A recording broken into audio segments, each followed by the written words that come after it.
Hey everybody, welcome to Motivated Minds. My name is Carlos, and today we got to talk about victimhood.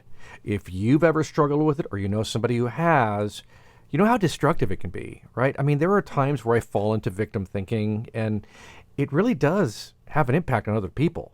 And let's look at it this way. The term I like to use with people who really live in victimhood, okay? Don't just struggle falling into the victim mindset sometimes, because we all kind of do that.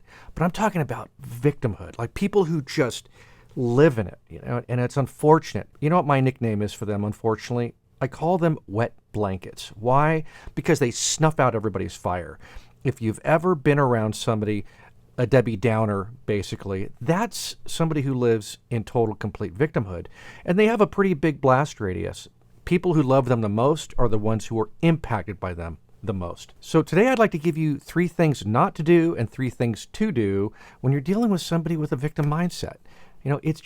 This is a big struggle for a lot of people. And like I said, I've fallen into victim thinking sometimes, but when we get stuck in victimhood, where we're living in that victim mentality, it can be so destructive, right? Have you ever spoken to somebody who you've tried to encourage, but they don't want to accept your encouragement? You've tried to inspire them, but they don't want to receive your inspiration. Maybe you've tried to pour out grace over them. You've tried to just lavish them with love, but they don't want to receive your love, right? There's always this idea with somebody with a victim mentality who, after you've given them or after you've suggested to them something else, maybe a new strategy that might help, they'll probably say something like, you know what, I already know what's going to happen if I try that, right? There's always an answer to anything else other than I'll do it. Victim mindset does not advocate for themselves. A victim mindset doesn't know how to advocate for themselves, is fearful of doing anything different, right? The victim mindset it loves to isolate. It loves to live in black and white thinking. It loves to live in emotional reasoning, which is kind of like, you basically whatever you feel you do. And people who live in victimhood, they really do create a lot of enablers around them, right? A lot of people walk on eggshells around that person with victimhood because they don't want to anger them or frustrate them or trigger them. That's what I mean about impacting other people. It really does. In fact, they burn a lot of bridges. Today, I'm just going to give you these 3 things. One is, don't enable the victim. Don't enable them. Far too often, you want to help them fix their situation. You want to help them move forward, right? You want to make them do that. What we want to do sometimes with them is we want to go further. We want to love them beyond healthy boundaries, i.e., enable them. And if we're codependent, that can really be a struggle, right? If we become codependent with them.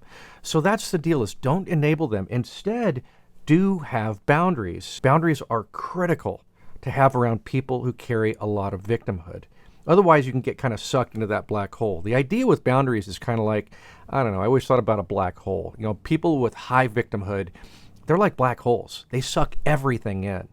And the idea is, for us, we can't get too close to that black hole or we're going to get sucked in. So what do? Let's support them just before what they call the event horizon, right? The event horizon is just before you get sucked into the black hole. We need to have that boundary. What's your event horizon with the actual victim? Well, let me give you an example of a boundary. Maybe it's a communication boundary. Okay, maybe you choose to only share so much with them, or maybe you choose to only speak about certain topics with them. That's okay. You're still being yourself. You're just establishing a boundary, and that's okay. Maybe it's a behavior boundary. Maybe you only do certain things with that person.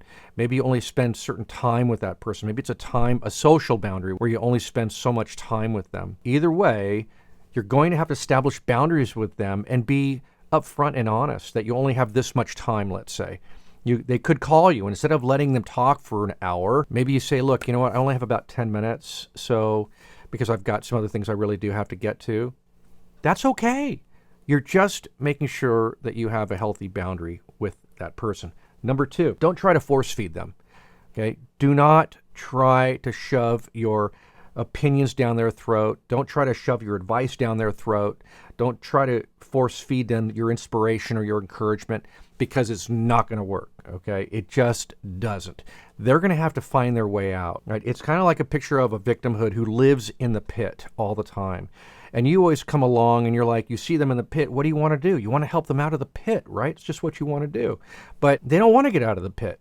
So you go down to the pit, you crawl down the pit, you go down there with them because you're like, look, it's better up here. Come on, let's go. There's so much more to see than just down here. And so you go down there and you try to pull them and they don't want to go. And you try to pull them and you're exhausted because you've been trying to pull them up out of this pit. So now you have two very exhausted people. The best thing to do is go down to the pit, let them know you're here for them, and then climb back up the ladder, and then let them know, look, there's a ladder here if and when you're ready to use it, and I'm going to be up here. And I really do hope you'll join me at some point. Okay? Do ask if they were open to suggestions. So don't try to force feed them. What you want to do is you want to ask them if they are open to suggestions. Don't tell them, assuming they're open to them. Ask them, hey, after you shared, I kind of had some ideas. Would you be open to some feedback? Or would you be open to some suggestions that I was kind of thinking about? There you go. You ask them, and that's the best opportunity you have, and hopefully they'll be open to that. If not, try not to allow your feelings to get hurt. That's just their reality. Try not to take it personal. The last one is don't stonewall the victim. That's not going to make you feel better about yourself. And that might just burn any kind of bridge that you have with the person who struggles with victimhood. It's very intuitive because we're hurt, we're frustrated, we're angry. What do we want to do? You know what? Screw you, man. I'm done. I'm out. I'm gonna now just stonewall you.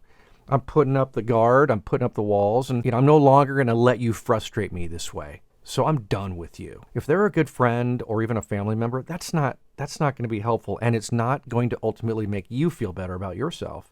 You'll probably feel some regret about that later on. Do let them know these three things. Do let them know how their attitude or behavior is making you, 1, feel, 2, think, and 3, make you want to do. Let them know what's going on behind the scenes. All they can kind of see is what it makes you want to do, whether you stonewall or you lash out at them or you get frustrated with them or angry. But what they don't realize is there's two things that are going on before that. When you shared with me about what you were going through again, and as many times as I've tried to share with you how to maybe try something different, it's making me feel really hopeless, and it's making me feel really frustrated, and it's also making me feel really helpless.